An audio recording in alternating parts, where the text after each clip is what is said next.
नमस्कार, बोधि टेक्निकल में आपका स्वागत है। आज हम लोग थ्री फेज इंडक्शन मोटर का तीसरा सीरीज शुरू करने वाले हैं। इस सीरीज में हम लोग देखेंगे इंडक्शन मोटर का कार्य सिद्धांत, वर्किंग प्रिंसिपल देखने वाले हैं। तो चलिए शुरुआत करते हैं आज का प्रश्न से। तो आज का प्रश्न है, इंडक्शन मोटर किस सिद्धांत पे काम करता है? इंडक्शन मोटर किस सिद्धांत पे कार्य करता है, ये आपको जवाब देना है और कमेंट बॉक्स में देना है। अगर नहीं आता है तो वीडियो के अंत तक बने रहिए, मैं इसका जवाब देने वाला हूँ वीडियो के अंत में। ठीक है, तो चलिए शुरुआत करते हैं इसका कार्य सिद्धांत। कार्य सिद्धांत अगर आपको समझना है तो दो नियम इसमें समझने की जरूरत है। एक जो है Faraday law of electromagnetic induction, मतलब इंडक्शन प्रिंसिपल समझना पड़ेगा। बहुत आसान है, इसमें कंफ्यूज होने की कोई बात नहीं है या घबराने की कोई बात नहीं है, बहुत आसान है। और दूसरा लेंज लॉ। ठीक है, तो दो नियम आपको समझना पड़ेगा, जो कि बहुत शॉर्ट में हम बात करेंगे। बाकी अगर ये अलग से आप देखना चाह रहे हैं तो इसका सीरीज इंडक्शन प्रिंसिपल का और लेंज लॉ का जो है अलग से सीरीज बना हुआ है, आप जाकर के प्ले लिस्ट में जाकर के देख सकते हैं। ठीक है, तो चलिए समझते हैं पहले हम इंडक्शन प्रिंसिपल या चुंबकीय प्रेरण का सिद्धांत क्या है। चुंबकीय प्रेरण का सिद्धांत ये कहता है कि अगर कोई भी कॉइल को चेंजिंग मैग्नेटिक फ्लक्स, चेंजिंग करने का मतलब कि वैसा मैग्नेटिक फ्लक्स जिसका मान में बदलाव हो रहा है, कम बेसी हो रहा है, अगर उसको प्राप्त होता है तो कॉइल में क्या हो जाता है, ईएमएफ उत्पन्न हो जाता है। जैसा कि देखिए फिगर में दिख रहा है, फर्स्ट फिगर है ये, और ये मान लीजिए सेकंड फिगर है। तो फर्स्ट फिगर में दिख रहा है कि देखिए ये मैग्नेट है और मैग्नेट दूर है। मैग्नेट कहाँ है? दूर है। और देखिए सेकंड फिगर में है, मैग्नेट कहाँ आ गया? नजदीक आ गया। मतलब ये फिगर जो है, ये दोनों फिगर दिखाना चाह रहा है कि मैग्नेट को कभी दूर कॉइल को दूर ले जाया जा रहा है और कॉइल से नजदीक ले जाया जा रहा है। हो सकता है कॉइल को मूव किया जा रहा है या मैग्नेट को मूव किया जा रहा है, ये एक अलग फैक्टर है, इस पे हम बात नहीं करेंगे। लेकिन एक इसमें किया जा रहा है कि ये जो कॉइल है ना, इस कॉइल को मिलने वाला फ्लक्स के मान में कम या ज्यादा किया जा रहा है, चेंजिंग किया जा रहा है, मिलने वाला फ्लक्स को बदलाव किया जा रहा है। तो जब ये प्रक्रिया होता है तो जो कॉइल है ना, कॉइल में ईएमएफ उत्पन्न हो जाता है। ईएमएफ उत्पन्न हो जाता है, क्या हो जाता है? ईएमएफ, जिसको बोला जाता है इंड्यूस्ड ईएमएफ, प्रेरित विद्युत वाहक बल जिसको बोला जाता है। ठीक है, तो ये इंडक्शन प्रिंसिपल इसी को बोला जाता है। ये सिद्धांत जिससे पता चलता है या बताया गया, उसको बोला जाता है विद्युत चुम्बकीय प्रेरण का सिद्धांत। ये सिद्धांत है। दूसरा जो नियम है वो है लेंज का नियम। लेंज का नियम बोलता है कि जो ईएमएफ उत्पन्न हो रहा है ना, मान लीजिए ये ईएमएफ को हम मान लीजिए ई बोल रहे हैं, ठीक है। तो जो ईएमएफ उत्पन्न हो रहा है ना, उसका जो नेचर होगा, वो कहता है कि जिसके कारण उत्पन्न हो रहा है ना, उसका वो विरोध करता है। जिसका कारण उत्पन्न हो रहा है उसका वो विरोध करता है। सेंस ये आ रहा है कि जैसे देखिए, ये मान लीजिए एन है, ठीक है। अब इसको नजदीक ले जा रहे हैं, नजदीक ले जा रहे हैं ना, इसको इसके नजदीक ले जाएंगे तो ये एन है। अब एन को एन कौन विरोध करता है? एन को एन विरोध करता है, मतलब यहाँ पे जो बनेगा ना वो एन बन जाएगा। ठीक है, अब मान लीजिए नजदीक आ गया, ये यहाँ पे नजदीक आ गया। अब इसको आप दूर ले जाना है आपको, ठीक है, दूर ले जाना है। तो दूर ले जाने में क्या होगा, मान लीजिए एन है, तो दूर ले जाने में वो क्या करेगा? दूर नहीं जाने देगा, वो खींचेगा। वो मतलब उल्टा करता है, जब आप नजदीक लाएंगे तो दूर धक्का देगा, और जब आप दूर ले जाएंगे तो नजदीक खींचेगा।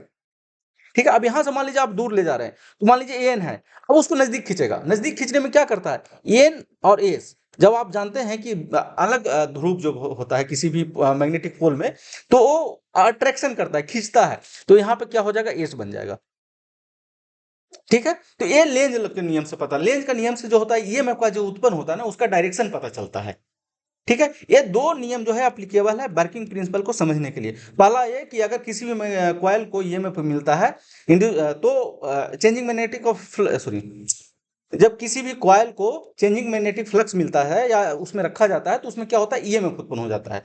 दूसरा कि जो ईएमएफ उत्पन्न होता है वो उस नेचर को विरोध करता है जिसके कारण वो उत्पन्न हो रहा है। किसके कारण उत्पन्न हुआ? ये नजदीक लाने के कारण, और इसमें उत्पन्न हुआ किसके कारण? दूर ले जाने के कारण। तो इसका ये विरोध कर रहा है, नजदीक आने का विरोध कर रहा है और दूर ले जाने का विरोध कर रहा है। ठीक है, नजदीक आने का विरोध कर रहा है मतलब एन है, तो यहाँ पे एन बन जाएगा। अगर दूर ले जाने का विरोध कर रहा है तो एन है यहाँ पे, तो एस बन जाएगा। ठीक है, अब हम चलते हैं आगे। आगे कहने का मतलब है कि यहाँ पे चलते हैं। ये हमारा है थ्री फेज इंडक्शन मोटर का बनावट। ठीक है, ये जो दिख रहा है पॉइंट, ये है इनपुट। ये जो पार्ट है, ये जो दिख रहा है ना, ये इसको कलर चेंज कर देता हूं तो ज्यादा क्लियर हो जाएगा। ये जो पार्ट है इतना,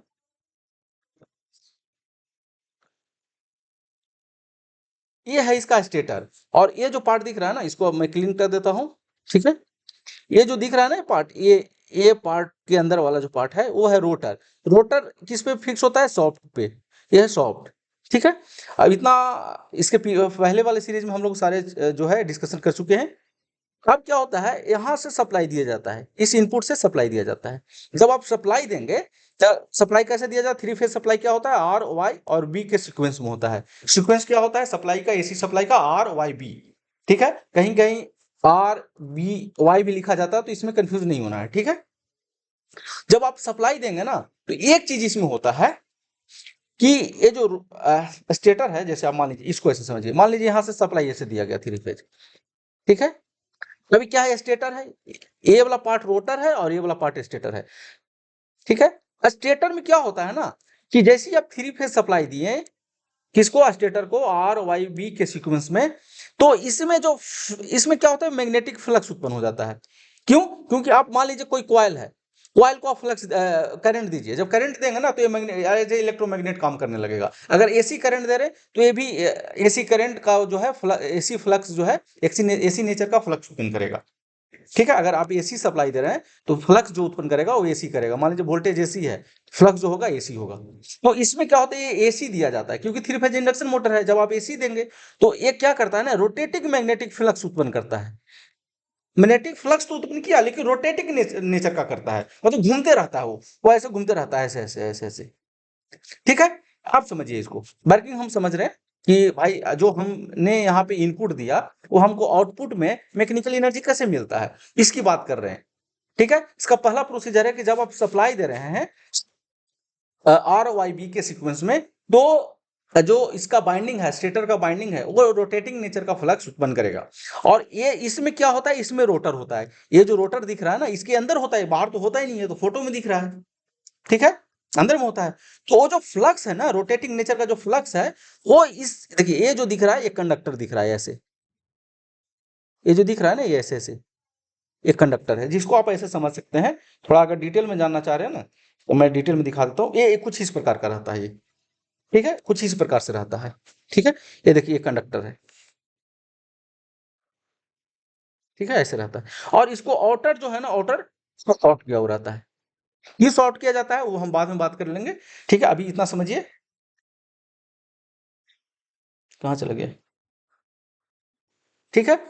अब ये जो रोटेटिंग फ्लक्स है, ये रोटर अंदर में है, तो इस फ्लक्स को ये जो एक कंडक्टर है, इस कंडक्टर को काटता है, कंडक्टर से होकर गुजरता है। जब कंडक्टर में मान लीजिए कोई कंडक्टर, कोई चालक है, ऐसे ऐसे चालक है, और इसको आउटर आप शॉर्ट कर दीजिएगा, ऐसे शॉर्ट कर दिए, ठीक है। यहाँ पे यहाँ पे यहाँ पे यहाँ पे शॉर्ट किया हुआ है, और इसको फ्लक्स मिल रहा है। तो जब फ्लक्स मिल रहा है तो क्या हो रहा है, ये विद्युत चुंबकीय प्रेरण के सिद्धांत पे, चुंबकीय प्रेरण के सिद्धांत से इसमें क्या हो जाता है? ईएमएफ उत्पन्न हो जाता है। इसमें ईएमएफ उत्पन्न हो जाएगा। जब ईएमएफ उत्पन्न हो जाएगा, और देखिए ये पॉइंट क्या है, शॉर्ट है। जब किसी भी सर्किट में ईएमएफ है और उसको उस तार को या उस वायर को शॉर्ट कर दिए, तो उसमें करंट फ्लो होने लगेगा। और देखिए करंट जब फ्लो होने लगेगा, देखिए प्रेरण सिद्धांत से क्या हुआ, ईएमएफ उत्पन्न हुआ। ईएमएफ उत्पन्न हुआ तो क्या हुआ, करंट का फ्लो हुआ। किसमें? रोटर में। मैं रोटर की बात कर रहा हूं, ठीक है। करंट का फ्लो हुआ, किसी भी चालक में करंट का फ्लो होगा ना, तो उसमें फ्लक्स उत्पन्न हो जाता है। तो ये क्या करता है ना, ये एज ये इसमें क्या होता है, फ्लक्स उत्पन्न करने लगता है। मुझे मतलब यहाँ पे हमारा दो फ्लक्स हो गया। एक फ्लक्स जो हो गया स्टेटर बाइंडिंग के कारण हो गया, और स्टेटर बाइंडिंग का जो फ्लक्स है, रोटेटिंग फ्लक्स है, वो हमारा रोटर बाइंडिंग को या रोटर जो कंडक्टर है उसको काटा, जिसके कारण हमारा एक और फ्लक्स उत्पन्न हो गया। कैसे? क्योंकि विद्युत चुंबकीय प्रेरण सिद्धांत से ईएमएफ उत्पन्न हुआ। ईएमएफ उत्पन्न होने के बाद उसमें वो शॉर्ट किया हुआ है, जिसके कारण करंट का फ्लो हुआ। और करंट, किसी भी चालक में करंट का फ्लो होता है तो क्या करता है, फ्लक्स उत्पन्न करता है, ठीक है। तो दो फ्लक्स हो गया, एक हो गया स्टेटर का फ्लक्स और एक हो गया रोटर का फ्लक्स, ठीक है। अब देखिए दो फ्लक्स हो गया। अब दोनों फ्लक्स के प्रतिक्रिया के कारण क्या होता है, चलिए इसको डिटेल में ही देख लेते हैं। ज्यादा इसको शॉर्ट में खत्म कर दें, ये डिटेल में देखने पड़ेगा। अब देखिए यहीं पे देख लेते हैं इसको।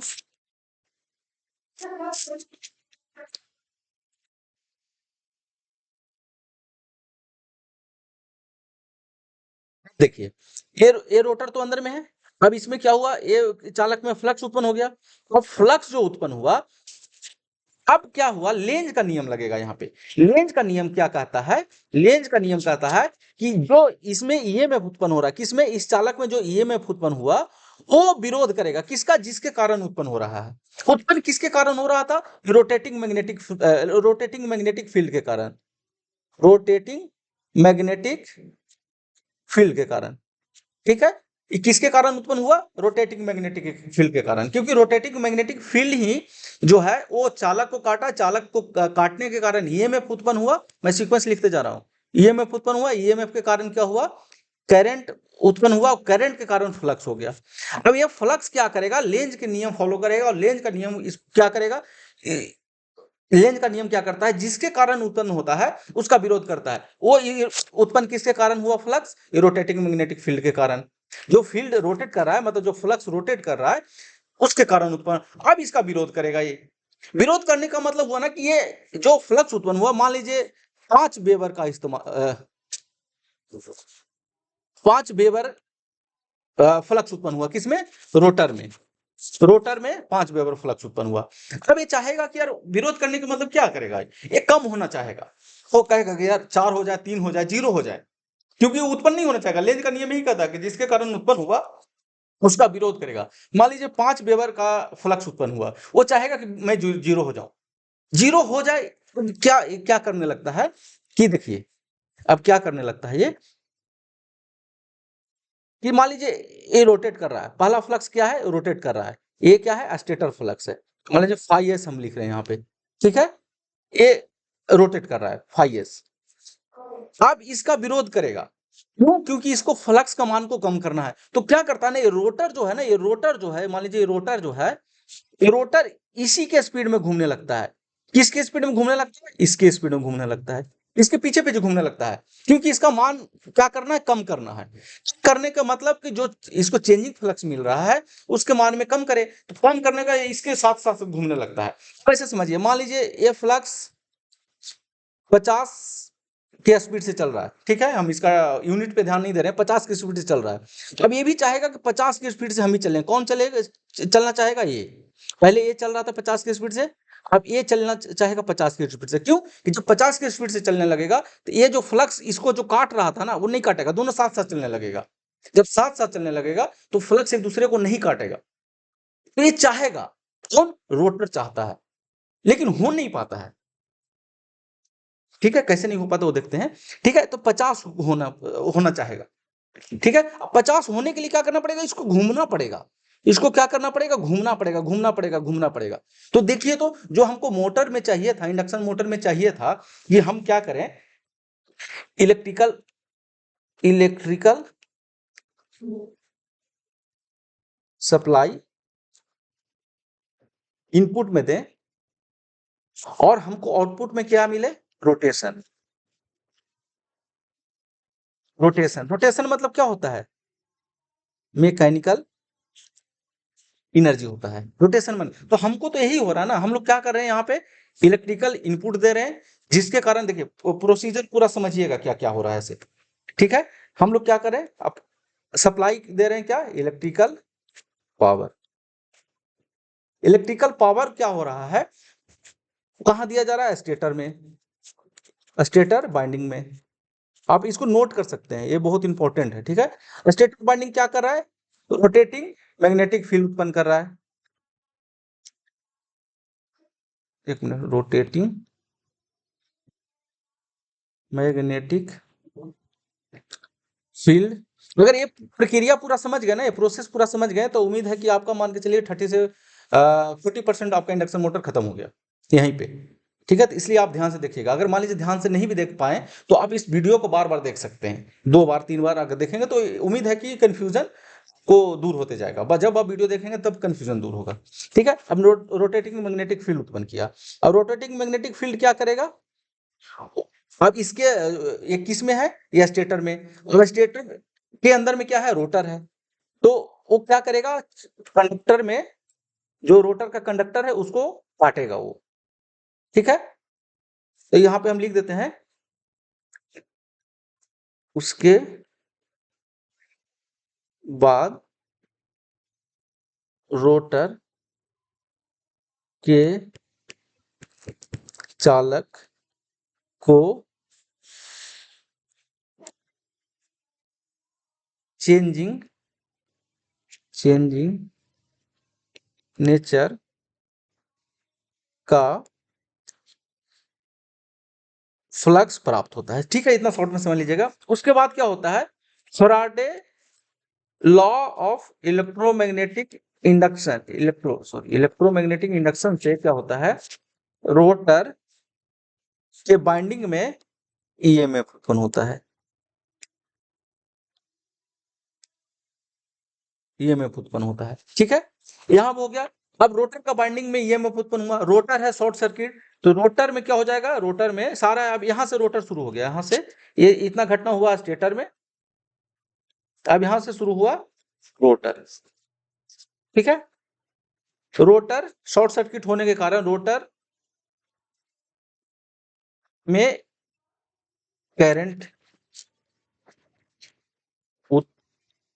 फ्लो होगा, उत्पन्न नहीं होगा, फ्लो होगा। ठीक है, अब करंट फ्लो हुआ तो जानते हैं कि किसी भी कंडक्टर में अगर करंट फ्लो करेंगे तो उसमें क्या होता है, फ्लक्स उत्पन्न हो जाता है, फ्लक्स उत्पन्न हो जाएगा। अब फ्लक्स क्या करेगा, लेंज के नियम से फ्लक्स उत्पन्न होगा। अब फ्लक्स क्या चाहेगा, या जो ईएमएफ है वो चाहेगा कि जिसके कारण उत्पन्न हुए हैं लेंज के नियम से, वो उसको विरोध करना चाहेगा।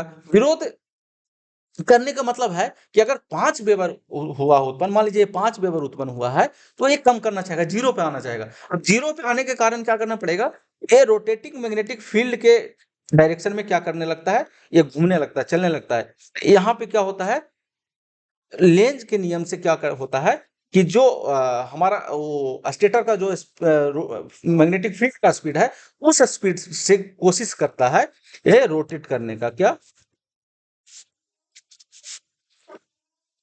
रोटेट करने का कोशिश करता है रोटर। ठीक है, आप देखिए रोटर रोटेट करने का कोशिश करने का मतलब रोटेट करने लगा, तो जब रोटेट करने लगेगा तो इसके बाद हमको क्या होता है, सॉफ्ट पे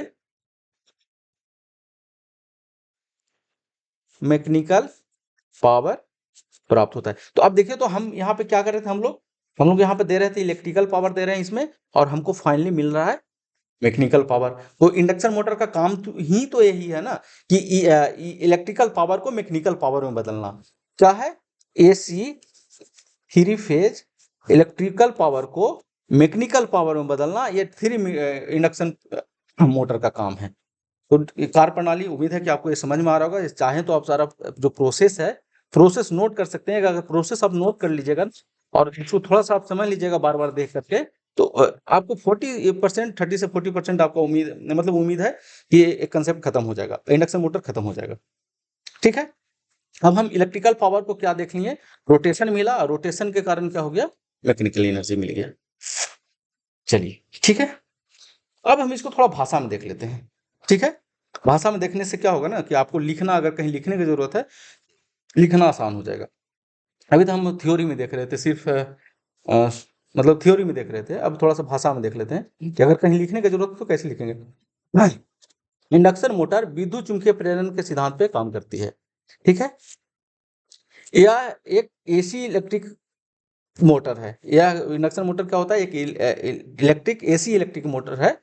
इसमें स्टेटर रोटर होते हैं। स्टेटर स्थिर होता है जबकि रोटर घूमते रहता है। ऑलरेडी आप सारा चीज देख चुके हैं, समझ चुके हैं, सिर्फ मैं पढ़ूंगा, उम्मीद है कि आपको ये समझ में सारा चीज आ जाएगा। ठीक है, स्टेटर पर एसी वोल्टेज लगने पर स्टेटर के चारों ओर या स्टेटर में लिख देते हैं, स्टेटर में चारों ओर घूमने वाला चुंबकीय क्षेत्र बनता है।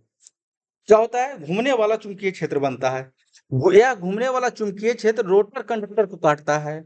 ऑलरेडी हम लोग समझ चुके हैं, प्रोसेस में भी हम लोग देख लिए हैं, प्रोसेस ये कैसे कैसे आगे सीक्वेंस होता है, किसके बाद क्या उत्पन्न होगा, किसके बाद क्या उत्पन्न होगा, फाइनली क्या प्राप्त होगा।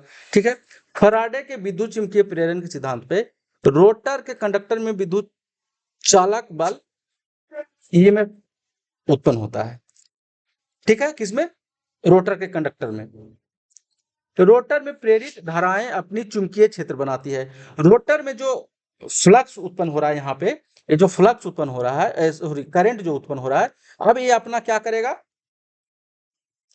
लगे अपना चुंबकीय क्षेत्र बनाएगा। मतलब एक तो स्टेटर का फ्लक्स था फाई एस जिसको बोल सकते हैं, और एक रोटर का फ्लक्स हो गया, ठीक है। यह चुंबकीय क्षेत्र स्टेटर के घूमने वाले चुंबकीय क्षेत्र से मिलकर टॉर्क पैदा करता है। मिलकर बेसिकली जो प्रिंसिपल है ना लेंज का है कि जिसके कारण उत्पन्न हुआ है उसका विरोध करना चाहेगा, और वो विरोध करने के कारण क्या होता है, वो रोटेट करने लगता है। और हमको बेसिकली रोटेशन ही चाहिए, जो कि रोटेशन क्या होता है, मैकेनिकल एनर्जी है, ठीक है। इस कारण टॉर्क की वजह से रोटर घूमने लगता है, इसलिए हम फाइनल लिख दे रहे हैं यहाँ पे हमको मैकेनिकल एनर्जी प्राप्त होता है, ठीक है। तो ये पूरा इसका प्रक्रिया है, इसका वर्किंग प्रिंसिपल है। अब हम एक चीज और इसके नेक्स्ट सीरीज में समझेंगे कि जब हम इंडक्शन मोटर को यहाँ पे, इंडक्शन मोटर को कहाँ चला गया, मेरा डायग्राम ही भूल जाता है बार बार। हाँ, इंडक्शन मोटर को हम लोग आर वाई बी के सीरीज में जब हम इसको एसी देते हैं तो रोटेटिंग मैग्नेटिक फ्लक्स क्यों उत्पन्न होता है, रोटेटिंग नेचर का मैग्नेटिक फ्लक्स क्यों उत्पन्न होता है, उसको हम नेक्स्ट सीरीज में समझेंगे। लेकिन हमको उम्मीद है कि आज का जो वीडियो है आपको बहुत अच्छा समझ में आया होगा। अगर किसी प्रकार का कोई कंफ्यूजन है तो आप कमेंट बॉक्स में जाकर के जवाब दे सकते हैं, मतलब पूछ सकते हैं।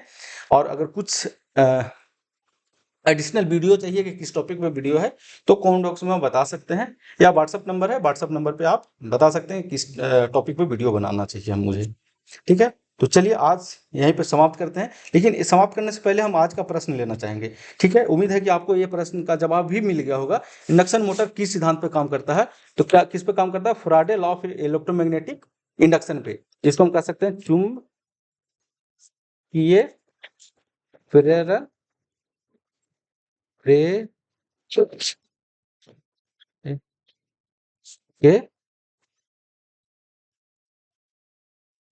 सिद्धांत, ठीक है।